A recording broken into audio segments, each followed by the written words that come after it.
Hi all, ഇന്നത്തെ video ഒരു പുളിങ്കറി റെസിപ്പിയാണ്. കൂടാതെ ഈ വീഡിയോ എനിക്ക് ഭയങ്കര സ്പെഷ്യലായിട്ട് തോന്നുന്നു. എന്താണെന്ന് വെച്ചാൽ ഞാൻ കുറേ നാളിന് ശേഷമാണ് ഒരു ലോങ് വീഡിയോ എൻ്റെ ചാനലിൽ അപ്ലോഡ് ചെയ്യുന്നത്. വേറൊന്നുമല്ല, കാരണം എനിക്കധികം റീച്ചോ വ്യൂസോ ഒന്നും തന്നെ ഇല്ല. എന്നാലും ഒരു രസത്തിന് ഇടയ്ക്ക് എനിക്ക് വീഡിയോസ് ഇടുന്നത് ഭയങ്കര ഇഷ്ടമാണ്. ഞാൻ എൻ്റെ ചാനൽ തുടങ്ങുന്ന 2020-ലാണ്, അതായത് നമ്മുടെ കൊറോണ ടൈമിൽ, ലോക്ക്ഡൗൺ ടൈമിലാണ് ഞാൻ ആദ്യമായിട്ട് എൻ്റെ ചാനൽ തുടങ്ങുന്നത്. അതൊരു എഡ്യൂക്കേഷൻ ചാനലായിട്ടാണ് തുടങ്ങുന്നത്. ആ സമയത്ത് ഗ്രാമർ ക്ലാസ്സസും അങ്ങനെയൊക്കെയുള്ള വീഡിയോസ് അപ്ലോഡ് ചെയ്താണ് ഞാൻ സ്റ്റാർട്ട് ചെയ്യുന്നത്. അതിൽ അധികം വ്യൂസ് ഒന്നും ഇല്ലാതായപ്പോൾ, കുറേ നാളൊക്കെ വീഡിയോസ് ഇടുമായിരുന്നു, പിന്നെ അധികം വ്യൂസ് ഒന്നും ഇല്ലാതായപ്പോൾ ഞാൻ വിചാരിച്ചു വീഡിയോസ് അപ്ലോഡ് ചെയ്യണ്ടെന്ന് വിചാരിച്ച് മടി പിടിച്ചു. പിന്നെ കുറേ നാളിന് ശേഷം ഈ അടുത്ത കാലത്ത് വിചാരിച്ചു എന്തെങ്കിലുമൊക്കെ വീഡിയോസ് വെറുതെ അപ്ലോഡ് ചെയ്യാം, രസമല്ലേ എന്ന് വിചാരിച്ചിട്ട് കുഞ്ഞു കുഞ്ഞു ഷോർട്സൊക്കെ അപ്ലോഡ് ചെയ്തു. 1-2 ലോങ് വീഡിയോസും അപ്ലോഡ് ചെയ്തു. അതിനും വലിയ വ്യൂസോ റീച്ചോ ഒന്നും ഇല്ല, എന്നാലും ഒരു രസം, അത്രേ ഉള്ളൂ. ഓക്കെ, അപ്പം ഞാൻ പറഞ്ഞു വന്നത് പുളിങ്കറി. വളരെ ഈസി ആയിട്ട് നമുക്ക് ചെയ്തെടുക്കാൻ പറ്റിയൊരു ഐറ്റമാണ് ഈ പുളിങ്കറി. നമുക്ക് പെട്ടെന്ന് ചോറിന് കറിയൊന്നുമില്ല, എന്തെങ്കിലും തട്ടിക്കൂട്ടാമെന്ന് കരുതുകയാണെങ്കിൽ ഇത് നമുക്ക് പെട്ടെന്ന് ചെയ്തെടുക്കാം.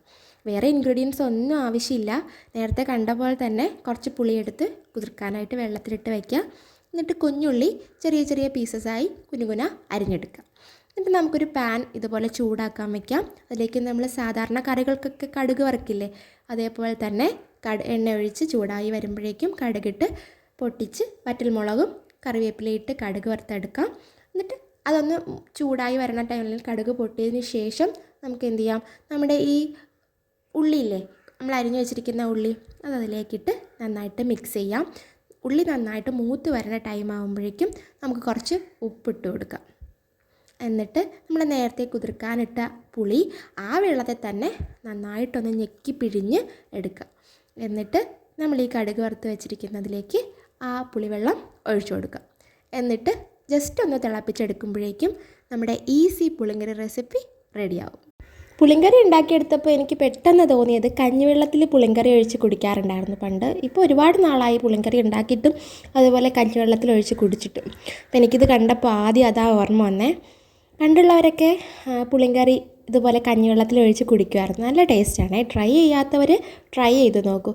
ഞാൻ പെട്ടെന്ന് തന്നെ ഒരു ഗ്ലാസ് കഞ്ഞിവെള്ളം എടുത്തിട്ട് അതിലേക്ക് കുറച്ച് പുളിങ്കറി ഒഴിച്ച് കുടിച്ചു. എനിക്ക് ഭയങ്കര സന്തോഷം തോന്നി. കുറേ നാളായി അങ്ങനെ കുടിച്ചിട്ട്.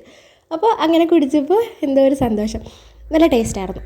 അപ്പോൾ അങ്ങനെ ഇഷ്ടമുണ്ടെന്നുണ്ടെങ്കിൽ, കഞ്ഞിവെള്ളം കുടിക്കാൻ ഇഷ്ടമുണ്ടെന്നുണ്ടെങ്കിൽ ഇതൊന്ന് ട്രൈ ചെയ്ത് നോക്കുക. നിങ്ങൾക്ക് ഒരുപക്ഷെ കഞ്ഞിവെള്ളം കുടിക്കാൻ ഇഷ്ടമില്ലെങ്കിലും ഇങ്ങനെ ഒന്ന് ട്രൈ ചെയ്ത് നോക്കൂ, നിങ്ങൾക്ക് ഇഷ്ടമാവും. ഓക്കെ, അപ്പോൾ ഇത്രയേ ഉള്ളൂ ഇന്നത്തെ വീഡിയോ. നിങ്ങൾക്ക് ഇഷ്ടമായിട്ടുണ്ടെങ്കിൽ ലൈക്ക്, ഷെയർ, സബ്സ്ക്രൈബ് ഒക്കെ ചെയ്യാനായിട്ട് മറക്കണ്ട. Okay, thank you for watching.